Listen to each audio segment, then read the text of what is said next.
అందరికీ నమస్తే. నేను మీ యాగంటి. ఈరోజు ప్రధానంగా వచ్చినటువంటి అంశం ఏమిటంటే, రాష్ట్ర ముఖ్యమంత్రి చంద్రబాబు నాయుడు మీ భూమి మీ హక్కు అంటూ ఒక కార్యక్రమాన్ని తీసుకొని వచ్చి రాష్ట్ర వ్యాప్తంగా ఏదో ఒక ప్రాంతానికి వెళ్ళి అక్కడి రైతుల యొక్క సమస్యలను పరిష్కారం చేసే దిశగా ముందుకెళ్తున్నారు. అయితే గత నెలలో నంద్యాల జిల్లాలోని డోన్ మండలం కొత్తబుర్జు గ్రామానికి వచ్చినటువంటి చంద్రబాబు నాయుడు అక్కడ కొంతమంది రైతులకు హామీ ఇచ్చినటువంటి కొన్ని పరిష్కరించే దిశగా అధికారులకు ఆదేశాలు ఇచ్చారు. ప్రతి నెల కూడా ప్రతిరోజు కూడా ఎంఆర్ఓ కార్యాలయానికి కొన్ని చోట్లకి అంటే ప్రతి జిల్లా కలెక్టర్ దగ్గరకు ఆర్డీఓ కార్యాలయానికి వెళుతున్నా కూడా చంద్రబాబు పనికి మాలినవాడు, చంద్రబాబు పని పాట లేకోకుండా తిరుగుతున్నాడు అంటూ రైతులని డైరెక్ట్గా మాట్లాడుతున్నటువంటి పరిస్థితులు మన రెవెన్యూ కార్యాలయంలో చూడడం జరిగింది. అయితే ఇదే అంశానికి రైతులను పరిష్కరించే దిశగా మరి ముందుకెళ్తున్నారా, కేవలం ఒక ప్రజా సమస్య పరిష్కార వేదిక నామకే వాస్తకి పెట్టారా అనేది ప్రజల్లో ఇది సతమతమైనటువంటి ప్రశ్నలు. అయితే ప్రజలకు న్యాయం జరగడం లేదనేది ప్రజలు ప్రతి చోట ఎక్కడో చోట కూడా ఆవేదన వ్యక్తం చేస్తున్నటువంటి పరిస్థితి. ఇదే అంశంపై మనకు ఈరోజు సీనియర్ జర్నలిస్టు ఈశ్వరెడ్డి గారు ఉన్నారు. ఆయనతో ముఖాముఖి కార్యక్రమాన్ని ఏర్పాటు చేయడం జరిగింది. నమస్తే అండి ఈశ్వరెడ్డి గారు. నమస్తే. ఇప్పుడు మనం రోజు ప్రధానంగా చూస్తూనే ఉంటాం, ఎక్కడో చోట రెవెన్యూ అధికారులు ముప్పు తిప్పలు పెట్టే పరిస్థితులు ఉన్నాయి. ఇదే అంశాన్ని మీరు ఎన్ని సమస్యల్ని చూసి ఉంటారు? ఇప్పుడు రాష్ట్ర వ్యాప్తంగా చంద్రబాబు నాయుడు గారు అయితే మామూలుగా ఏంది ఇప్పుడు ప్యాపిల్ మండలానికి వచ్చినాడు. ప్యాపిల్ మండలంలో కూడా ప్రజా వేదిక అనేటువంటి దాంట్లో పాస్బుక్ పుస్తకాల పంపిణీ ఆ కార్యక్రమం పెట్టాడు. ఆ కార్యక్రమంలో ఒక రైతులు ఆవేదన వెలుగుచ్చడం, అది సోషల్ మీడియా అయితే మెయిన్ మీడియాలో అయితే వైరల్ కావడం ఇవన్నీ చూసినటువంటిది ఇవే. అంటే చంద్రబాబు నాయుడు గారు వచ్చి రాష్ట్ర ముఖ్యమంత్రి చెప్తే కూడా పరిష్కారం కానటువంటిది. న్యూస్ల కోసం దేశంలో తిరగాల్సిన అవసరం లేదు. ఎంఆర్ఓ ఆఫీస్ కాడ కూర్చుంటే చాలు. రైతుల ఆవేదన, రైతుల బాధలు, తర్వాత ఇక్కడ ఒకరి పొలం ఒకరికి ఎక్కియడం, తర్వాత ఎక్కించిన తర్వాత ఏంది సార్ మా పొలం ఎక్కించినారంటే నువ్వు కోర్టుకు పోయి తెలుసుకోవడం. అంటే చేసే తప్పుడు పనులకి మళ్ళా కోర్టులకు వండి అని చెప్పేసి ఉచిత సలహాలు రైతులకు చెప్తున్నారు. అనేక రకాలుగా చూస్తే మనం ఇప్పుడు ఒకసారి కలెక్టర్ గారు ఏమంటారు, నంద్యాల జిల్లా కలెక్టర్ గారు 15 రోజుల లోపలే పరిష్కరిస్తూ ఉంటారు. మళ్ళా ఎన్ని పరిష్కారమైనవి తర్వాత రీసర్వే జరిగింది. అంటే గత ప్రభుత్వం నుండి ఈ ప్రభుత్వం వరకు కూడా రీసర్వే జరిగింది. రీసర్వే జరిగినప్పుడు రీసర్వేలో ఎన్ని ఎకరాలని వీళ్ళు నిగ్గు తెలుసగలిగినారు ప్రభుత్వ ల్యాండ్ అని చెప్పేసి. ఈరోజు ఫర్ ఎగ్జాంపుల్ ఉడలపాడు లేకుంటే జగదుర్తి ప్రాంతంలో దేవాదాయ భూములు అన్యాక్రాంతంకి గురైనాయి. అవి అందరికి తెలుసు. మన గతంలో కూడా మొత్తుకొని చెప్పినాం. అది మనం కూడా ఎంఆర్ఓ దృష్టికి తీసుకుపోయిన దాఖలాలు కూడా ఉన్నాయి. గత ఎంఆర్ఓ దగ్గరికి ప్రధానంగా ఎంఆర్ఓ కార్యాలయానికి వచ్చి చంద్రబాబు నాయుడు దగ్గరికి వెళ్ళి కొత్తబుర్జు గ్రామంలో సమస్యని పరిష్కరిస్తే ఆయన పిఏలకు లేకుంటే ఆయనకు ఉన్నటువంటి అధికారులకు సంబంధించినటువంటి వ్యక్తులు వాళ్ళ దగ్గర తీసుకొని ప్రధానంగా మేము పరిష్కారం చేస్తామని చెప్పేసి ఎక్కడ ఉన్నా కూడా మేము చర్యలు తీసుకుంటామని చెప్పేసి చంద్రబాబు నాయుడు గారు అనడం జరిగింది. అయితే ఇదే విషయాన్ని ఒక ఎంఆర్ఓ గారి దగ్గరికి వెళ్తే, అది డోన్ మండలానికి సంబంధించినటువంటి ఒక ఎంఆర్ఓ దగ్గరికి డోన్ కార్యాలయానికి వచ్చినటువంటి ఒక రైతుని ఆయన ఏ విధంగా మాట్లాడినాడు అనే దానిపైన అతను ఆయన సమస్యని, ఆయన బాధను వర్ణనాతీతంగా మనకు చెప్పడం జరిగింది. ఆ వీడియోని ఒకసారి చూడండి. ఒకరి చేన్లు ఒకరికి ఇచ్చి లంచాల కసపడి ఒకరు చేయకూడదు. మేము కలెక్టర్ని అడిగింటే నీ చేను అయితే నువ్వు వేసుకోపోని కలెక్టర్ మేడం కూడా చెప్పింది. నా చేను అయితే నేను వేసుకుంటాను అన్నా అని అంటే ఈయన ఎంఆర్ఓ ఎందుకు వేసినావు నువ్వు అన్నాడు. అంటే నా చేను నేను కలెక్టర్ చెప్పిండే వేసినాను అన్నా. పోలీసు వాళ్ళకి చెప్పినాడు. పోలీసు వాళ్ళతో పోయినా నేను వేసినాను, మీరు ఒకవేళ సరేం పాసుకోపోండి, నాకు ఎలాంటి అభ్యంతరం లేదు అన్నా. మళ్ళా వాయిదాకి నేనేం చేసిన ఆర్డర్ ఇస్తానని ఎంఆర్ఓ అన్నాడు. ఇప్పుడు చంద్రబాబు దేవుని లెక్క చేస్తున్నాడు ఆయన. చంద్రబాబు దేవుడు అని మేమంటే చంద్రబాబుకి నిద్ర రాక పొద్దువాక పిచ్చిలేసి తిరుగుతున్నాడంట చంద్రబాబు దేవుడు. ఎంఆర్ఓ గారు చంద్రబాబు పొద్దువాక నిద్ర రాక పిచ్చిలేసి తిరుగుతున్నాడంట. పట్టుకొని ఎక్కడ దిక్కు తెలక తిరుగుతున్నాడంట ఈ ఎంఆర్ఓ గారు అంటున్నారు. చంద్రబాబుని మేము చంద్రబాబుకి మేము కొత్త ఊరితో మీటింగ్ అంటే చంద్రబాబుకి మేము పోయినాం. చంద్రబాబుకి మేము మీటింగ్ కానీ పోయింటే ఒక్క ఆయన్ని చెప్పనిచ్చినాడు చంద్రబాబు. ఇంకా ఆడ ఉండల వల్ల ఆర్డీఓ ఎంఆర్ఆలు వాళ్ళంతా తీసుకోండి అంటే డోన్ ఎంఆర్ఆవు గారు తీసుకుంటారు. డోన్ ఎంఆర్ఆవు కూడా ఆయన సర్వ ప్రయత్నం చేసినాడు. ఆయన మాట కూడా ఈయన వినడానికి లేదు. నీకేమొస్తుంది, ఎందుకు వీళ్ళని ఇబ్బంది పెడుతుండావు, ఎందుకు చేస్తుండావు ఇవన్నీ, ఎవరిది ఉంటే వాళ్ళకి ఇవ్వు అని ఆర్టీఓ సార్ కూడా చెప్పినాడు. ఇప్పుడు యాగంటి గారు, ఇప్పుడు మనం వీడియో చూస్తున్నాం స్పష్టంగా. ఇది ఇది ఒక్క సమస్యనే మన దృష్టికి వచ్చినది కావచ్చు. రోజు నేను చెప్తున్నా కదా, ఫస్ట్ చెప్పినాను, ఇటువంటి సమస్యలు రోజు కూడా, అంటే రోజు ఎక్కడ వార్తలు ఎత్తుకోవాల్సిన అవసరం లేదు. ఎంఆర్ఓ ఆఫీస్ కాడ కూర్చుంటే చాలు, సెన్సేషనల్ న్యూస్లు.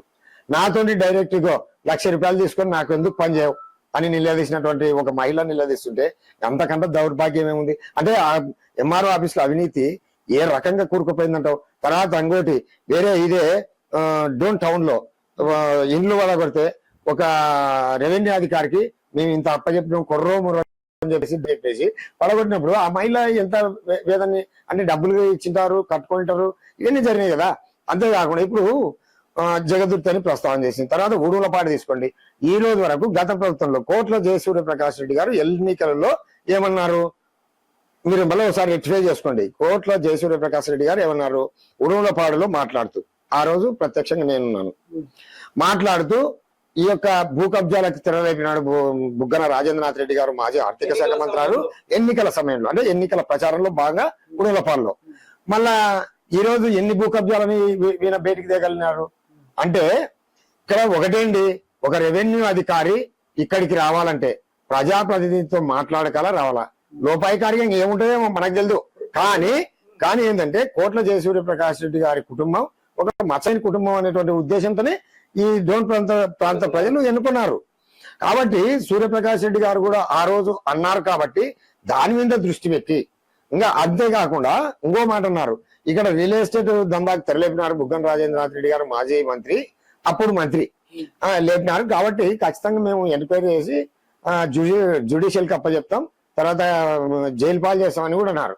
దానికి కట్టుబడి ఖచ్చితంగా ఈ రోజు జయసూర్యప్రకాష్ రెడ్డి గారి మీద రేపు భవిష్యత్తులో నమ్మకాలు కలగాలంటే ఖచ్చితంగా ఇలాంటివి కొన్న వెలికిదేయాలి. అదే నగ్న సత్యం కదండి. ఇప్పుడు ఒక విలేజ్ లో, ప్యాపిల్ మండలంలో ఒక విలేజ్ అనుకోండి, ఆ విలేజ్ లో మనం ప్రత్యక్షంగా చూసినటువంటిది ఇప్పుడు గ్రామకంఠం భూములు ఆన్లైన్ చేసి పారేసి అమ్మినటువంటి దాఖలాలు. తర్వాత ముఖ్యంగా ఇప్పుడు ఈ యొక్క ఈ యొక్క డోన్ మండలమే తీసుకోండి. డోన్ మండలంలో జగనన్న కాలంలో అది ఒక గుట్ట. ఆ గుట్టకి గత ప్రభుత్వంలో పట్టాలు ఇచ్చి పారేసి మళ్ళా ప్రభుత్వానికి అమ్మినారు. ఇది అందరికి తెలుసు.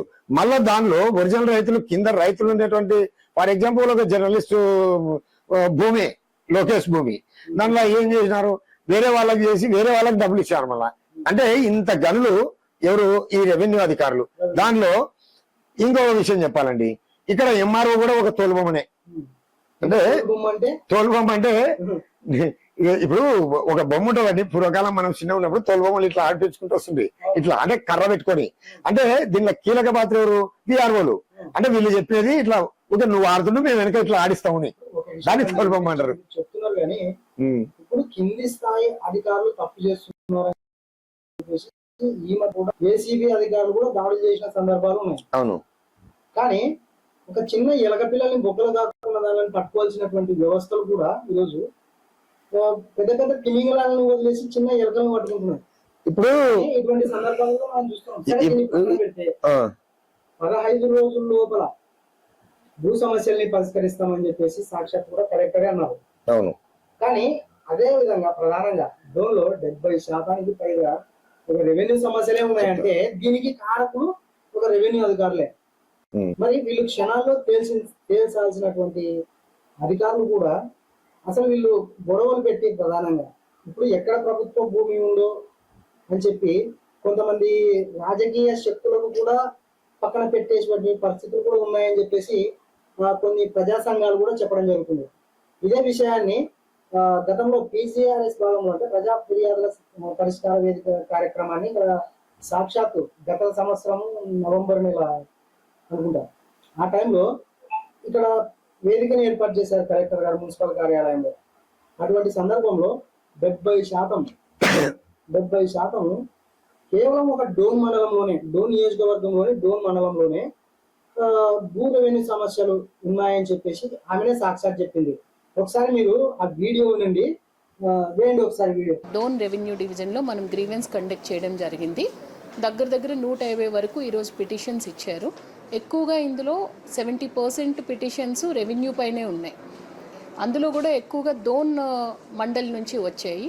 రెవెన్యూ రికార్డ్స్లో వాళ్ళ పేరు లేదని, లేదు పట్టా ల్యాండ్ అయితే వేరే వాళ్ళు దీన్ని ఎంక్రోచ్ అది గ్రాప్ చేశారు అని, తర్వాత కొన్ని గవర్నమెంట్ ల్యాండ్స్ ఆక్యుపై అయ్యాయి అని చెప్పి ఎక్కువగా మనము ఇలాంటి ఇష్యూస్ పరిష్కరించడానికి ఏ విధంగా చేయాలి అన్నది కూడా రెవెన్యూ యంత్రాంగాన్ని ప్రాపర్గా గైడ్ చేస్తాము.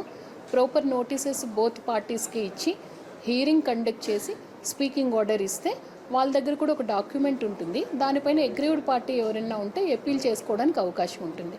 బోత్ పార్టీస్ హీరింగ్కి ఇచ్చినప్పుడు ఇద్దరికి కూడా ఆపర్చునిటీ ఇవ్వడం జరుగుతుంది. అలాగే సర్వే రిలేటెడ్ ఇష్యూస్ కూడా ఫీల్డ్కి వెళ్ళి ఆ ఇష్యూస్ కూడా సర్వే రిపోర్ట్స్ తీసుకొని రెవెన్యూ గ్రీవెన్సెస్ క్లియర్ చేయడానికి అవకాశం ఉంటుంది. సో ఈరోజు ఇక్కడున్న ఆఫీసర్స్ టీం అందరికీ చెప్పాను, కరెక్ట్గా 15 రోజుల సమయం ఇస్తూ ఉన్నాను. అగైన్ 15 డేస్ తర్వాత ఈరోజు వచ్చిన ప్రతి గ్రీవెన్స్ పైన ఏమి రిడ్రెసల్లో వాళ్ళు ఇచ్చారు అన్నది కూడా థరోగా వెరిఫై చేయడం జరుగుతుంది. విన్నారు కదా. ఇప్పుడు కేవలం ఒక విషయం అండి చెప్తాను. ఇప్పుడు సాక్షాత్ కలెక్టర్ గారు ఏమంటున్నారు, నంద్యాల గారు ఇక్కడ ప్రెస్ మీట్ లో పక్కన ఆర్డీఓ గారు కూడా ఉన్నారు అనుకుంటా, ఉన్నారు కదా, 15 రోజుల లోపల పరిష్కారం అని అంటున్నారు.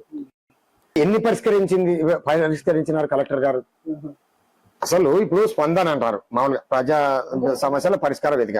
ఒక నిమిషం వేగండి గారు, ప్రజా సమస్యల పరిష్కార వేదిక, దాన్నే స్పందన ప్రభుత్వం పేరు పెట్టుకుంటూ వచ్చింది. ఒక రైతు, మీకు ఒక ఆశ్చర్యకరమైనటువంటి చెప్తాను, స్పందన లేదు బొంద లేదు ఉన్నాడు. స్పందన పోతే స్పందనలో పరిష్కారం కాక ఆ రైతు కాళ్ళకు చెప్పులు అరిగిపోయి ఇక్కడ స్పందన లేదు నా బొంద లేదు అని. అంటే ఎంత రైతు ఇప్పుడు ఇటు పొలానికి పోయి పని చేసుకోవాలన్నా ఆ సమస్య, తర్వాత ఇంత దూరం నుండి నంద్యాల నుండి ఖర్చుతో కూడుకున్నటువంటి, మళ్ళీ ఈ మేడం గారు ఎన్ని సమస్యలు. ఇంకొక రూమర్స్ ఉన్నాయి. ఇప్పుడు గతంలో ఒక లేడీ ఎంఆర్ఓ గారు ఇక్కడ పనిచేసినారు, సేమ్ కమ్యూనిటీ కలెక్టర్ గారు అని. అంటే ఇది పెద్ద వదంతి, ఇది మీ దృష్టికి వచ్చిందో లేదో నాకు తెలియదు, కానీ పెద్ద వదంతి ఏంటంటే ఆ కలెక్టర్ గారికి ఈ ఎంఆర్ఓ గారికి బాగా లింకప్ లో ఉన్నారు కాబట్టి ఈ ఎంఆర్ఓ గారిని ఏమి చేసుకోలేరు అనేటువంటిది ఒక రూమరు. తర్వాత ఇక్కడ ప్రజల్లో క్వశ్చన్ మార్కు. తర్వాత ఇక్కడ సూర్యప్రకాష్ రెడ్డి గారు ఎమ్మెల్యే అయిన తర్వాత ఆ యొక్క కరప్షన్ ఎక్కువ జరుగుతుందనే ఉద్దేశంతో వారిని ట్రాన్స్ఫర్ చేయడము, అంటే కరప్షన్ ఆరోపణల పైన కొన్ని వేల ఎకరాల కబ్జాలకు తెరదీసినారు అని చెప్పేసేటువంటి నాకు చెడ్డ పేరు వస్తుందనే ఉద్దేశంతో కోట్ల సూర్యప్రకాష్ రెడ్డి గారు ట్రాన్స్ఫర్ చేస్తే ఆమెకున్నటువంటి ఇమేజ్ ని వాడుకొని ఉపయోగించి మళ్ళీ ఇదే నియోజకవర్గం రెవెన్యూ అధికారిగా కొనసాగుతున్నటువంటిది మనం చూస్తున్నాం.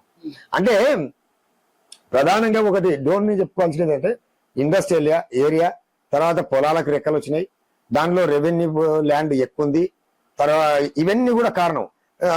రెవెన్యూ ల్యాండ్ కూడా ఎక్కువ ఉంది కాబట్టి జేబు నిండా డబ్బులు కూడా వస్తాయి. ఇప్పుడు ఇలా డోన్లో వేయించుకోవాలంటే ఏం లేదండి, రాజకీయ అండదండలు ఉంటే డోన్లో వేయించుకోవచ్చు అంతే. ఇది ప్రధానంగా అందరికీ జగమెరిగిన సత్యమే. ఒక పోలీసు అధికారితో మొదలుకొని కానీ, పోలీస్ అధికారి కావచ్చు, లేకపోతే రెవెన్యూ అధికారి కావచ్చు, ఈవెన్ బ్రేక్ ఇన్స్పెక్టర్ కావచ్చు, ఎవరన్నా కానీ అదేనమాట. సరే పోనీ ఎమ్మెల్యే గారి కుటుంబం మచ్చలేని కుటుంబం, కింద ఉన్నటువంటి వాళ్ళ పరిస్థితి ఈ డోన్ ప్రజలు ఏమని చర్చించుకుంటున్నారు తెలదా. కాబట్టి ఇప్పటికైనా నేననేది ఏంటంటే ప్రధానంగా ఇప్పటికైనా కానీ కూడా కోట్ల సూర్యప్రకాష్ రెడ్డి గారు ఎన్నికల్లో ఏదైతే అన్నారో ఉడలపాడు గ్రామంలో కావచ్చు, లేకుంటే ఇంకొక విలేజ్ లో కావచ్చు, డోన్ మండలంలో మళ్ళీ ఎక్కడ ఒక్క ఎకరన్నా బయటికి అదెంత ఎందుకండి, ఒక జర్నలిస్ట్ గా మీరు పోయి ఎంఆర్ఓ ఆఫీస్ కి రీసర్వే అనేటువంటిది వీళ్ళే కదా చేసేది. ఒక సర్వేర్ గారిని, ఒక లేడీ అనుకుంటాం, మేడం లేడీ గారు ఉన్నారు కదా ప్రస్తుతం, వాళ్ళని పోయి అడగండి, మేము నివేదిక కలెక్టర్ కి పంపించినాం అంటే వీళ్ళు కాపీ పెట్టుకోకుండా పంపిస్తారా? ఎట్లా పంపిస్తారండి? మేము పలానా దేవాదాయ భూమి గతంలో అన్యాక్రాంతానికి గురైంది, నేనే ఎదురైంది, నాకే ఎదురైంది సమస్య, అన్యాక్రాంతానికి గురైంది మేడం. అది మాకు కావాలంటే మేము జేసీ గారికి పంపించాం, లేదంటే కలెక్టర్ గారికి పంపించాం. అంటే వీళ్ళు ఏంది పరిష్కారం చేయగలుగుతారు కానీ చేయడం లేదు. ఏంటంటే ఇప్పుడు గతంలో దొడ్డిదారణ ఏదైతే ఎక్కించుకుంటారో వాళ్ళని మళ్ళీ అదే ప్రాసెస్ కంటిన్యూ చేయడం, ఆ కంటిన్యూ చేయడం కోసం టేబుల్ కింద చేతులు, అర్థమైంది కదా, టేబుల్ కింద చేతులు, మళ్ళా అలాంటి లంచావతారులు. మళ్ళా అలాంటప్పుడు మనం అడిగినప్పుడు అన్న చూసుకోండి మేము ఒరిజినల్ గా అని చెప్పేసి బహిరంగం చేయొచ్చు కదా, ఎందుకు చేయరు అంటే వీళ్ళ దగ్గర ఇప్పుడు ఒకటండి, స్టేషన్ లో ఎఫ్ఐఆర్ కడతారు. నాకున్న అనుభవం రీత్యా చెప్తున్నా. ఎఫ్ఐఆర్ కట్టిన తర్వాత ఆ ఎఫ్ఐఆర్ కాపీని ఒకటి జ్యుడిషియల్ కోర్టుకు అప్పచెప్తారు, ఒకటి కాపీ సిఐ గారికి, డిఎస్పీ గారికి, ఎస్పీ గారికి పోతుంది. అంటే 5 కాపీలు టోటల్ పోతుంది. రెవెన్యూ డిపార్ట్మెంట్ లో కూడా ఒక ఎంఆర్ఓ ఆఫీస్ లో సర్టిఫై చేసినప్పుడు అది ఆర్డీఓ గారికి, జాయింట్ కలెక్టర్ గారికి ఖచ్చితంగా పోయి ఎత్తుతుంది. వీళ్ళ దగ్గర ఒక కాపీ ఉంటుంది. ఆ కాపీ ఇప్పుడు ఎవరైనా కానీ ఈ రోజు బహిరంగంగా మేము ఇంత నిగ్గు తెలిసామని చెప్పండి, ఒక్క ఎకరగాలు ఒక్క సెంటు తెలుసలేకపోయినారా అంటే అవినీతి డోన్లో ఇంకోటండి.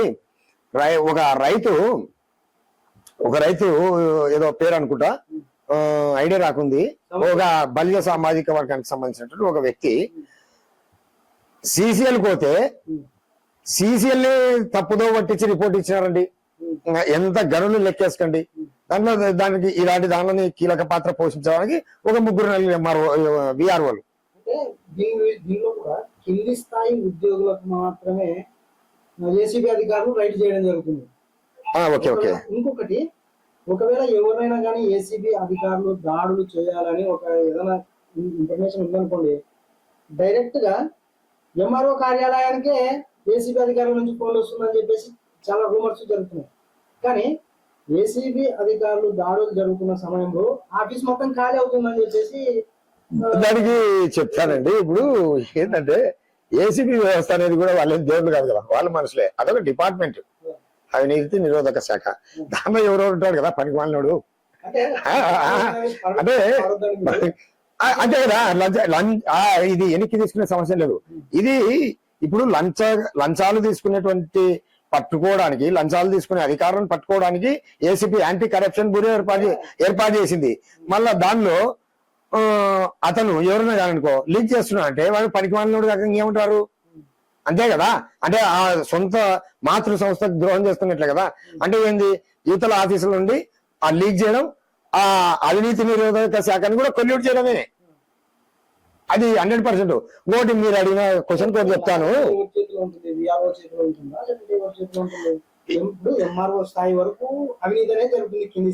ఏం లేదండి, ఒకటి చెప్తాను. ఎంఆర్ఓ గారు, విఆర్ఓ గారు ఫైల్ తయారు చేస్తారు. ఫైల్ తయారు చేసి ఇట్లా చూస్తే మీరు బాగా అబ్జర్వ్ చేయండి. ఒక ఫైల్ పెట్టేటప్పుడు ఊకే తెలియకుండా పోయి అబ్జర్వ్ చేయండి. మోగంకి వెళ్ళి చూస్తారు, విఆర్ఓకి వెళ్ళి. అంటే ఊకే ఇట్లా అంటారు, అంటే వచ్చింది ఓకే పెట్టొచ్చు. వాళ్ళ కోడ్ బాబా, ఆ కోడ్ ని కనకాలంటే చాలా, అంటే నేను నాకున్న అనుభవంలో చెప్తున్నా. ఇంకోటి అదొకటి, ఈ అవినీతి నిరోధక శాఖ చిన్న చేపల్ని పట్టుకుంటున్నారు. కానీ ఏంటంటే ఈ చిన్న చేపల ద్వారానే కదా పెద్ద చేపలు పోయేది.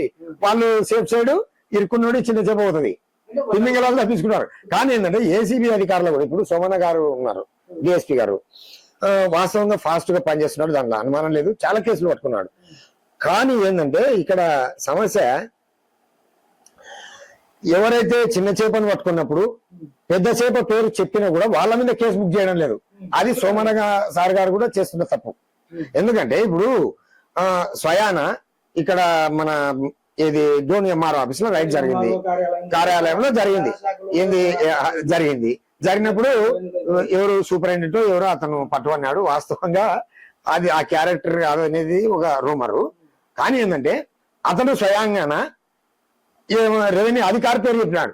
ఎవరు రెవెన్యూ అధికారి అని పక్కకు పెడితే, అంటే సూపరింటెండెంట్ కంటే పైన ఉన్న అధికారి స్వయాన్ని చెప్తే ఎందుకు కేసు బుక్ చేయలేకపోయినారు అంటే ఆ పై అధికారి ఆ రకమైనటువంటి లాబీ నడుపుతుంది అనేటువంటిది దీనికి అర్థమైపోతుంది. కాబట్టి ఇప్పుడు డిఎస్పీ గారిని ఖచ్చితంగా అభినందించాల్సిందే. కానీ ఏంటంటే ఆయన ఒక్కడుగు ముందుకేసి, డిఎస్పీ గారు ఒక్కడుగు ముందుకేసి ఈ కింది స్థాయి వాళ్ళు ఎవరి పేరు చెప్తారో అది నమోదు చేసి వాళ్ళని కూడా అరెస్ట్ చేసి కడకరాల పాలు చేస్తే అదొకటి చట్టంలో కూడా ఒకసారి ఏసీబీ పట్టుబడిన తర్వాత దాని కోర్టు గీట్ అనకూడదు, శాశ్వత రిమూవ్డ్ సర్వీస్ రిమూవ్డ్ చేశారనుకో కొంత ఉపయోగం అనేది ఉంటుందని నా అభిప్రాయం. ఓకే, మంచి అభిప్రాయమే. కానీ చాలా మంది నిరుద్యోగులు ఉన్నారు, వాళ్ళకు కూడా అవకాశం దొరికే అవకాశం ఉంటుంది. ఖచ్చితంగా అధికారులని డిస్మిస్ చేస్తే ఇంకా కొంతమందికి ఉద్యోగాలు దొరుకుతాయి కదా. దొరికే అవకాశం ఉంటుంది. 100% అండి, నిరుద్యోగులు చాలా మంది ఉన్నారు బయట. చాలా మంది ఉన్నారు కదా. 100% ఇది మీరు అన్నట్లు. కాబట్టి మనం ఏంటంటే మనము ఒక దానికి పూనుకున్నాం ఏంది ప్రతి ఒక చర్చ ఇప్పుడు డోన్ రెవెన్యూ పై మనం రైతులతో గ్రౌండ్ లెవెల్ కూడా చేస్తాం దీన్ని. ఖచ్చితంగా ఈ ఎక్కడో చోట ఫుల్ స్టాప్ అనేది లేకుంటే అయిందా రైతులు. ఇప్పుడు ఒక ఫర్ ఎగ్జాంపుల్ చెప్తానండి, రెవెన్యూ డిపార్ట్మెంట్ వాళ్ళు అసలు ఎటువంటి వాళ్ళు అంటే, నేను ఒక సందర్భం వచ్చాను. ఇప్పుడు గతంలో పోయిన ఎంఆర్ఓ గారు నరేంద్ర మోడీ గారు జమ్మూ కాశ్మీర్ సమస్యలు పరిష్కరించలేకపోతున్నారు. ఆ రెవెన్యూ అధికారికి ఒక 4 సుట్ కేసులు 5 సుట్ కేసులు పోతే ఇక్కడ డోర్లో కూర్చొని జమ్మూ కాశ్మీర్ సమస్యలు కూడా పరిష్కరించే పరిస్థితులు ఉన్నారంటే ఇంకా ఏ స్టేజ్ ఉందో లెక్కేసుకోండి. మనం వల్ల తీసుకొని పోతే కూడా మనం దేశానికి పోతే మనం దేశంలో చేయలేము. ప్రధానంగా అదే ప్రధానంగా గతంలో మీ భూమి మీ హక్కు అంటూ కార్యక్రమాన్ని పెట్టినటువంటి చంద్రబాబు నాయుడుని కూడా లెక్క చేయని పరిస్థితుల్లో ఈ రోజు రెవెన్యూ అధికారులు ఉన్నారు. అసలు అండి డైరెక్ట్ ఆ రెవెన్యూ అధికారి డోన్ రెవెన్యూ అధికారి అన్నారు కదా, ఆయన మస్తు చెప్తాడని. అంటే ఆయన సీఎం గాడా ఎట్టట, ఆయన ఊకే వ్యక్తే అంటే చంద్రబాబు నాయుడు గారు ఊకే వ్యక్తే అంటే అంటే అంటే లెక్కేసుకోండి. అంటే వీళ్ళకి వెనక ఏం బ్యాక్గ్రౌండ్ ఉంది, తర్వాత లంచగొండి బ్యాక్గ్రౌండా లేకుంటే ఓ బ్యాక్గ్రౌండా పొలిటికల్ బ్యాక్గ్రౌండా, ఇవన్నీ కూడా కలగలిపే వాళ్ళు ఆ ధైర్యంతో మాట్లాడుతున్నారంటే అసలు ఆ మాట మాట్లాడిన తర్వాత ఒక మీడియాలో ఏ దానిలో వచ్చింది ఇమ్మీడియట్ యాక్షన్ తీసుకోవాలి. ఒక రైతు వచ్చాడు భూమికి, ఆ రైతు ఏమంటున్నాడంటే నా భూమిని నాకు కాకుండా వేరే వ్యక్తులకి ఎలా ఎక్కిస్తారో నేను చంద్రబాబు నాయుడు గారికి కూడా నేను చెప్పడం జరిగింది. యాగంటి గారు నేను పదే చెప్తున్నా కదా, నేనేం చెప్తున్నా ఒక్క నిమిషము. ఓకే, ఇప్పుడు ఆ విధంగా చెప్తున్నారు కానీ ఆ అధికారి ఆ విధంగా మాట్లాడడం అంటే ఒక చంద్రబాబు నాయుడు గారిని కూడా లెక్క చేయలేని పరిస్థితిలో ఉన్నారు. అంటే వీళ్ళకి చంద్రబాబు భారం అనిపిస్తున్నారా, మీకు ఒక చిన్న ఉదాహరణ చెప్తాను, వీళ్ళు మా అవినీతికి అడ్డొస్తున్నారా అనేది మీకు ఒక మీకు చిన్న ఉదాహరణ చెప్తాను. ఉమ్మడి కర్నూలు జిల్లా ఉన్నప్పుడు ఒక జిల్లా కలెక్టర్ ని వీళ్ళు ఎంత గనులు అంటే చెప్తున్నా, వీళ్ళు ఎంత గనులు అంటే ఒక స్ట్రిక్ట్ ఆఫీసర్ ఒక కలెక్టర్ గారు వచ్చినారు ఉమ్మడి కర్నూలు జిల్లా ఉన్నప్పుడు, అంటే నంద్యాల 2 కలిసి ఉన్నప్పుడు. మొత్తం ఎంఆర్ఓలు చెందేసుకొని ఆ జిల్లా కలెక్టర్ ని ట్రాన్స్ఫర్ చేసా అంటే మీరు నమ్ముతావా? పోలీస్ డిపార్ట్మెంట్ లో ఒక స్ట్రిక్ట్ పోలీసు ఆఫీసర్ వస్తే ఈ జిల్లాకి 45 రోజుల లోపల మొత్తం సిఐ లెవెల్లో డిఎస్పీ లెవెల్లో ఎస్ఐ లెవెల్లో మొత్తం వసూలు చేసి ఒక రాష్ట్రంలో ఒక హోంమంత్రి లెవెల్లో రాజకీయాన్ని నడిపిన అంటే అంత గనులు అనమాట. ఏం కింది స్థాయి వాళ్ళంటే తక్కువ అంచనేదు, జరిగేది గ్రౌండ్ లెవెల్ నుండే జరుగుతుంది. గ్రౌండ్ లెవెల్ నేను చెప్తే కదా ఒక సింపుల్ లాజిక్ ఏంటంటే ఇట్లా ఓకే అంటే అయితే సైగ చేస్తే ఓకే కోడి భాషలో ఇదండి ఇది. కాబట్టి దీనికి ప్రజలు కూడా నేననేది ఏంటంటే ప్రజలు కూడా మనం తొందరగా కానీ పని అని చెప్పేసి డబ్బులు ఇస్తా ఉన్నాం. అది ఎందుకు ఇవ్వాలా? ఈరోజు కాకుంటే 2 రోజులు ఓపిక తెచ్చుకొని నా పని ఎందుకు చేయవు అని ముక్కువిండి. మొన్న తెలంగాణలో ఒక గ్రామంలో ఒక పోలీస్ డిపార్ట్మెంట్ చైతన్యవంతం చేస్తే అదే ఒక కానిస్టేబుల్ లేమింట్లో ఎక్కడో పోతుంటే ఆ గ్రామస్తులు నిలదీసినారు. అంటే ఈ అధికారులను కూడా ఈ లంచగొండే అధికారులను కూడా మా పనులు సక్రమంగా చేయి ఎందుకు చేయవు అని ఆ నిలదీసేటువంటి చైతన్యవంతం ప్రజల్లో రావాలి. ఇటువంటి దాంట్లకు మీడియా కూడా కొంతవరకు కంకణం కట్టుకోవాలి. తర్వాత చదువుకున్నటువంటి వాళ్ళు కూడా ఎడ్యుకేట్ చేయాలి. అదొకటి. ఇంకొకటి ఏంటంటే వీళ్ళు ఏ స్థాయికి పోయినంటే ఇప్పుడు ఉదాహరణకి మీ పొలం ఉందండి, వేరే లైన్ సుంకయ్య పేరు ఉందని ఎక్కిస్తారు. ఎక్కించిన తర్వాత ఏంది సార్ నా పొలం ఎక్కించిన అంటే కోర్టుకో, సింపుల్. అంటే చేసేది లంగ పని వీళ్ళు చేసేది. ఇది ఎందుకు ఈ ఆవేదనతో మాట్లాడుతానంటే అసలు ఈ రెవెన్యూ డిపార్ట్మెంట్ గురించి ఎంత చెప్పినా కూడా గ్రంథాలు అయితే తెలంగాణలో ఎంఆర్ఓ చేస్తున్నాడని చెప్పి దాన్ని మనం సమర్థించడం కాదు కానీ పెట్రోల్ వర్స్ అంటిస్తాడు ఎంఆర్ఓని, అది మనం సమర్థించం. కానీ ఆ రైతు యొక్క ఆవేదన అప్పుడు మనం సోషల్ మీడియాలో చూసుకుంటే ఆ ప్రాణాల వరకు తెచ్చుకుంది కదా. ఆ రైతుకు బాసటగా మీడియా నిలబడింది. అంటే సోషల్ మీడియా ప్రధానంగా సోషల్ మీడియా రైతు చేసిందే కరెక్ట్ అని సమర్థించినారు మళ్ళా. అంటే ఆ రైతు ఎంత ఆవేదన, ఒక చీమని చంపాడు కాదండి రైతు చేన్లో నేరమే కదా. తప్పే కదా. ఇప్పుడు అతను ఆవేదన చేసినాడు, దాన్ని మనం సమర్థించడం లేదు. ఒక ఎలుక ఉంటదండి, రైతు బియ్యము ధాన్యం తినిపోతుందని తెలుసు, అది కూడా బతకాలే కదా, బతకాల కదా అనేటువంటి ఈ దేశంలో ఏమిటంటే, ఈ దేశంలో అందరూ ఎవడు మోసం చేసినా కూడా ప్రతి ఒక్క సబ్జెక్ట్ లో కూడా మోసానికి గురవుతున్నటువంటి వాడు ఎవరంటే రైతు.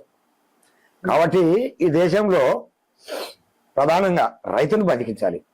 రైతు రేపు పొద్దున, ఇప్పుడు ఉదాహరణకండి, ఇప్పుడు ఇక్కడ అమెరికా ఇరాన్ యుద్ధాలు కూడా జరుగుతున్నాయి, అక్కడ తినేది కూడా అన్నమే కదా, ఈ రైతు పండించినట్టువే కదా అక్కడ పోయేది. ప్రతి ఒక్కడు కూడా రైతుని దగా చేస్తున్నారు తప్ప ఆ రైతుని కాపాడదాం అంటే నాకు ఒక చిన్న డౌట్ వస్తుంది. రేపు రాబో కాలంలో మన పిల్లల కాలంలో రైతు అనేటువంటి వాడు ఒకడు ఉంటాడా ఉన్నాడా అనే పరిస్థితి తెస్తారని చెప్పేసి. కాబట్టి రైతుని అంటే ఇలాంటి లంచగొండితనం లేకుండా యథేచ్ఛగా రైతు భూమి రైతుకు నిష్పక్షపాతంగా చేసి రైతుకు న్యాయం చేస్తే బాగుంటుంది నాకు చివరిగా చెప్పేటువంటి అంశం. సరే, ఇప్పటి వరకు గతంలో చంద్రబాబు నాయుడు గారు వచ్చి సమస్యలు పరిష్కరించే విధంగా మేము చేస్తామని చెప్పినా కూడా కొంతమంది అవినీతి అధికారులు వాళ్ళని కోర్టుకు పోండి, తర్వాత మీది సిసిఎల్లో ఉంది పంచాయతీ, మేము చేయలేమని చెప్పేసి కరాఖండిగా చెప్పేస్తూ వాళ్ళ జీవితాలతో చెలగాటమాడుతున్నారు రెవెన్యూ అధికారులు. చూస్తూనే ఉండండి, మరొక అంశంతో మేము ముందుకు వస్తున్నాం. నమస్కారం.